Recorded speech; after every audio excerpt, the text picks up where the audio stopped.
नमस्कार, मैं मिस कनकलता झा आज आप लोगों के लिए जो पाठ लेकर उपस्थित हुई हूँ वह व्याकरण का बहुत ही मज़ेदार और अच्छा पाठ है।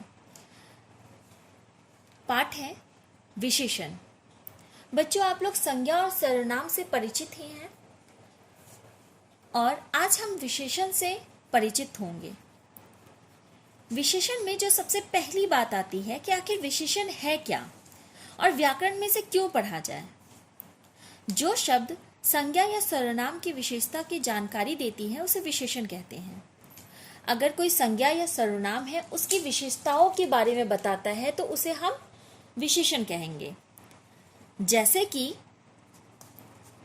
यह कपड़ा नीले रंग का है। कपड़े की विशेषता क्या है? नीला होना। नीले रंग का कपड़ा, उसकी नीला होना उसकी विशेषता है, तो यह विशेषण कहलाएगा। जिस संज्ञा या सर्वनाम की विशेषता बताई जाए उसे विशेष्य कहते हैं और जिस शब्द की विशेषता बताई जा रही है, जिस संज्ञा या सर्वनाम शब्द की विशेषता बताई जा रही है उसे विशेष्य कहते हैं। यह प्रश्न भी बहुत आता है कि विशेषण और विशेष्य में क्या अंतर है। तो संज्ञा या सर्वनाम की विशेषता बताने वाले शब्दों को विशेषण कहते हैं और जिस शब्द की विशेषता बताई जा रही होती है उसे क्या कहते हैं? विशेष्य कहते हैं। विशेषण के 4 भेद होते हैं: गुणवाचक विशेषण, परिमाणवाचक विशेषण, संख्यावाचक विशेषण और सार्वनामिक विशेषण। गुणवाचक विशेषण किसे कहते हैं? गुण, दोष, आकार, प्रकार, रंग, रूप, अवस्था, दशा, दिशा आदि की विशेषता बताने वाले शब्द जो होते हैं उसे गुणवाचक। जैसे कि गुण दोष के बारे में अगर हम कहें तो मेहनती, दयालु, परोपकारी। आकार प्रकार के बारे में बोले छोटा, मोटा, गोल, चौरस। अगर हम रंग रूप के बारे में बोले काला, हरा, नीला, कुछ भी बोल सकते हैं। दिशा के बारे में उत्तरी, दक्षिणी, पूर्वी। स्पर्श, हल्का, भारी, गर्म इत्यादि। परिमाणवाचक विशेषण। परिमाणवाचक विशेषण जिसमें हम माप तौल सकते हैं। मापा जा सकता है 1 मीटर, 2 मीटर, 3 मीटर। तौला जा सकता है 1 किलो, 2 किलो, 3 किलो, 5 किलो। लेकिन इसके भी परिमाणवाचक के भी 2 भेद होते हैं: निश्चित परिमाणवाचक और अनिश्चित परिमाणवाचक। जिसमें आप एकदम पक्के तौर से आप जानते हो कि कितना है, कितना मीटर है या कितना माप सकते हो उसको पक्के तौर पर, या तौल सकते हो उसको पक्के तौर पर। आप जानते हो कि कितना है, वो निश्चितवाचक परिमाणवाचक है। जैसे कि 20 किलो गेहूं, आपको पता है कि 20 किलो ही है, उससे ज्यादा नहीं है, उससे कम नहीं है।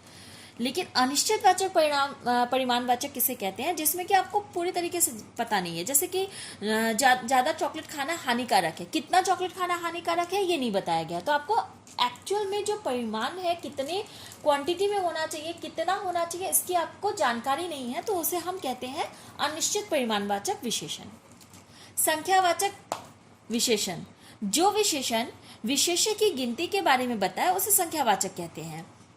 बच्चों, परिमाणवाचक और संख्यावाचक में अंतर भी बहुत आता है परीक्षाओं में, तो ये बहुत महत्वपूर्ण भी है, इसलिए ध्यान दीजिएगा कि जो विशेषण विशेष्य की गिनती के बारे में बताते हैं उसे संख्यावाचक कहते हैं। इसके भी 2 भेद होते हैं: एक निश्चितवाचक निश्चितवाचक संख्या और दूसरा अनिश्चित संख्यावाचक। निश्चित संख्यावाचक में संख्या जो है वो निश्चित होती है। अनिश्चितवाचक संख्या विशेषण में निश्चित कुछ भी नहीं होता, हमें सिर्फ पता होता है। जैसे कि आज कई विद्यार्थी नहीं आए, कितने विद्यार्थी नहीं आए इसके बारे में हमें विशेष जानकारी नहीं है, तो इसे अनिश्चितवाचक क्रिया विशेषण कहते हैं।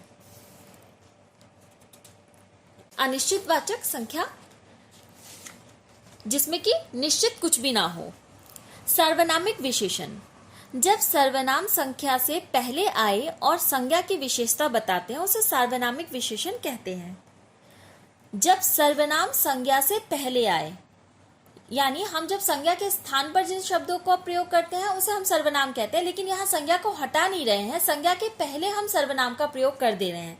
जैसे कि इमारत संज्ञा है, हम उसके आगे वह लगा दे रहे हैं। वह इमारत कितनी लंबी है, हम संज्ञा को हटा नहीं रहे हैं, उससे पहले हम सर्वनाम का प्रयोग कर रहे हैं, इसीलिए उसे हम सार्वनामिक विशेषण कहते हैं। तो बच्चों, हमने यहाँ क्या क्या पढ़ा? कितने भेद होते हैं? विशेषण के 4 भेद होते हैं: गुणवाचक विशेषण, परिमाणवाचक विशेषण, संख्यावाचक विशेषण और सार्वनामिक विशेषण। परिमाणवाचक के 2 भेद होते हैं: निश्चित परिमाणवाचक विशेषण, अनिश्चित परिमाणवाचक विशेषण। संख्यावाचक के 2 भेद होते हैं: निश्चित संख्यावाचक विशेषण, अनिश्चित संख्यावाचक विशेषण। धन्यवाद।